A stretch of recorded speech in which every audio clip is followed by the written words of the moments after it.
Hi guys, I'm Diane Webb with the Play Loud Agency, and we are continuing on talking with Michael Rosengren of Steel Rhino about the album Steel Rhino. We're doing a track by track discussion about everything that's on this album, and we are up to track number 8, Sands of Time. This track to me is one of my fun ones. I like the opening on it because it is so WWE opening for me. Like, I can hear this as it starts, and it's, to me, is what you're going to get somebody walking down as they're coming to the stage, and like a peacock prepping themselves to be like, yeah, I'm here, I'm gonna kick your ass, kind of. So this is the fun track. How did you decide to throw that feel in there? Because I think we were talking, you said it's a little like Marilyn Manson kind of openish kind of thing. And if you talk Marilyn Manson, actually it throws me back to like one of the WWE albums that came out like in the early 2000s, where it actually was somebody's song too. I can't remember which wrestler it was, but I mean like Jericho or somebody that had a song like that. Yeah, this song is actually when it all started with this song, I wasn't glad with it. This song was almost going in the trash because I wasn't keen with how it became. From the beginning, it was too plain. It was like it didn't happen too much. And it was like this one finger song as well, like nothing is happening in this song. So I was like afraid of sending the first version of this song because I didn't like it, and I can't put something I don't like on the album. So I was like, okay, and I sent it to you, Diane, and you also said, yeah, it's missing something. Yeah, it had a little bit of a, and I think that's the thing, like we've been working together on this whole project. So it's like there was some back and forth, like listening to things, like, and there were times you were like, I don't agree with what you're saying. And I'm like, but I don't hear something. It's like, it's just missing just a little. And I think when we got to mixing too, is where Jacob, he, in a lot of those spots where we were like, something just doesn't, and he could fill something in there where we just didn't quite get it, or maybe lift something that we were like, it's just not quite, and make it sound like exactly what we were trying to hear. Yeah, so the song was like, from the beginning, it was like, let's do another Fire and Ice stuff. This shuffle and the triplet of the bass drums. And also there is a triplet, but a shuffle on the bass drum is like a little bit harder to do, actually. So when I was like sitting with the song, I was like, okay, let's change things in this song.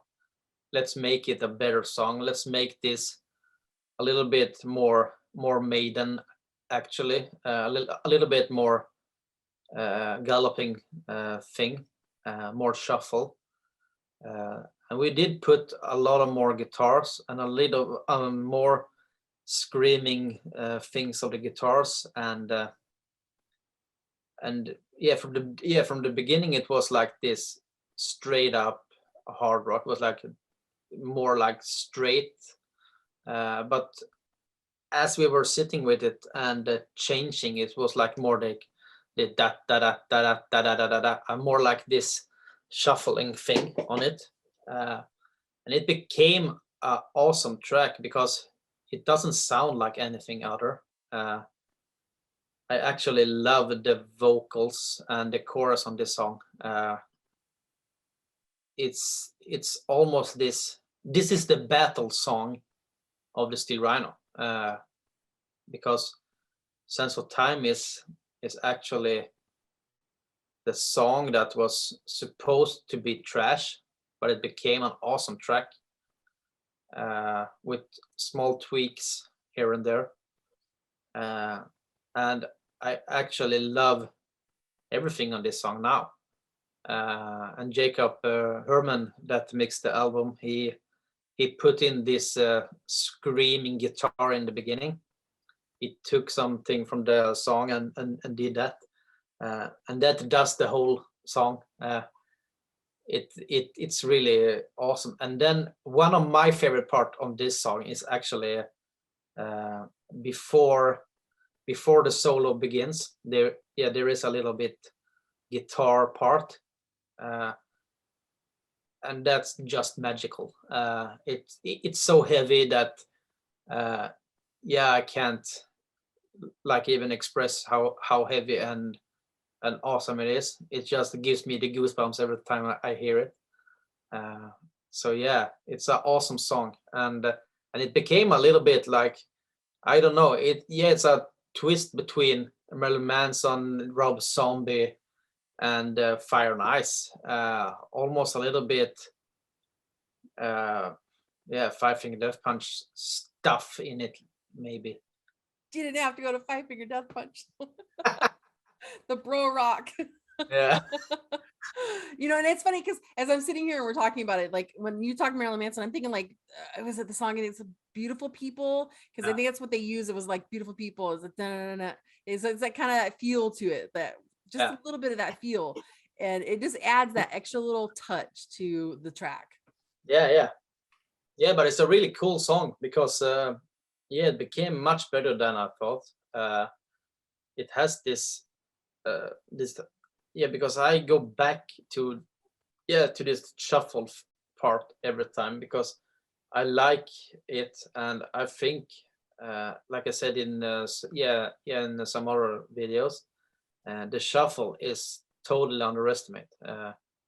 It should be more in metal and hard rock because it gives this headed knobbing another name. It's a really awesome thing to try. And I really love the song. Would you say that because of the shuffle in this song is probably the most difficult to play, or what do you think is the most difficult song on your album to play, at least drum wise? Yeah, I think this is the hardest because it's so much of the bass drum in this, and it's this these patterns in the drums. And if you listen to the solo, there is a drum part there I go a little bit crazy. For drummers, maybe it's not that hard, but yeah, it does the song justice because it needed that hard part, a little bit heavy part. But I think Rhino Attack is the hardest song to play actually, because it's 3 or 4 different grooves in that song. So yeah, that's the hardest drum, and you need to like have it on the click also. So it's really crap. Let me ask you, any of these tracks that you have that you could imagine, like that we've talked about already, or the last 3 on the album that we're going to be talking about, that is where you could imagine your 20-minute drum solo at the show? No. Because we know how much people love bass and drum solos. Yeah, exactly. Do you have a space in here where you think you would expand and make a solo, like just a little like extension? Yeah, maybe on this song, because I think before the solo should begin, it would be really cool because it's like da da da da da da da da. There is a part that would be really awesome to like break and then start a drum solo, and then the guitar solo starts, just to put the songs in. But hey, who knows? Maybe on Ghost from the Past have a drum solo in the middle or something like that. Any chance of ever having like a spinning drum kit? Like, have you seen, because I know there was a video that I showed like a couple weeks ago of one of the drummers, I can't remember which band, maybe it was it the Newsboys or somebody, I can't remember who it was, that the drum kit turned sideways and everyone was like, oh, but Slipknot's been doing that for years. And I'm like, okay, but would you ever like want to spin your drums around like that? It's almost like something you would see at a carnival, like spinning sideways.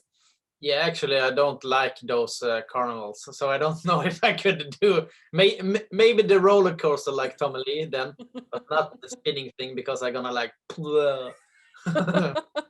it's not that good. Oh, it's awesome. So, any outtakes from this track that we can look forward to, or are we just going to go straight into the single? I think I have something on this. So yeah, we can share something on this. All right. So guys, check out what we're going to share next, and then we're going to go into the single, and we will be back with another video for the next single, which is Life We Choose, which is track number 9 off of the Steel Rhino debut album. And we hope you guys are enjoying what we've been doing so far. We want to give you an idea of what's going on behind the scenes with the making of this album. So we'll see you guys on the next video.